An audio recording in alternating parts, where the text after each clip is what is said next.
నమస్తే అందరికీ. అందరు ఎట్లున్నారు? మంచిగున్నారా? నేను గిట్ల సూపర్‌గా ఉన్నా. సో, ఎవరైనా ఫస్ట్ టైం మన ఛానల్‌ని చూస్తున్నట్టయితే సబ్స్క్రైబ్ అయితే చేసుకోండి ప్రియా మలేష్ వ్లాగ్స్‌ని. ఎందుకంటే మీ సపోర్ట్ అనేది చాలా అవసరము.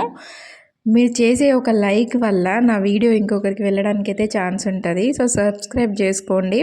ఇప్పటి నుంచి అయితే రెగ్యులర్‌గా వీడియోస్ చేయడానికైతే ట్రై చేస్తా కంపల్సరీగా. ఇన్ని రోజులు వీడియో చేయకపోవడానికి కూడా కారణం ఇదే. వ్యూస్ రావట్లేదు, సబ్స్క్రైబర్స్ పెరగట్లేదు అనేసి కొంచెం డల్ అయిపోయినా. కానీ రెగ్యులర్‌గా వీడియోస్ చేస్తేనే కదా సబ్స్క్రైబర్లు వచ్చేది. సో, ఇప్పటి నుంచి అయితే అట్లేముండదు. డైలీ ఖచ్చితంగా ఒక వీడియో అయితే పెట్టడానికైతే ట్రై చేస్తా. డైలీ రొటీన్ అనేది ఉంటది. ఇంకో ముచ్చట ఏందంటే, నేను పెట్టే వీడియో ప్రతి ఒక్కరు చూత్తాళ్ళు. ఎవరైనా మా ఫ్రెండ్స్ సర్కిల్ అయినా, రిలేటివ్స్ అయినా. కానీ లైక్ మాత్రం చేత్తలేరు. ఎందుకట్లా మరి? వేరే వాళ్ళ వీడియో అయితే లైక్ చేస్తారు కానీ, మనకు తెలిసిన వాళ్ళ వీడియో అయితే లైక్ చేయరు. అదేందో? అంటే నేను అందరి గురించి చెప్తలేను, కొంతమంది గురించి చెప్తానా. ఉంటారు కొంతమంది. ఎందుకంటే మనం ఎదుగుతా అంటే మరి చూడలేకనో, ఓర్వలేకనో నాకైతే అర్థం కాదు.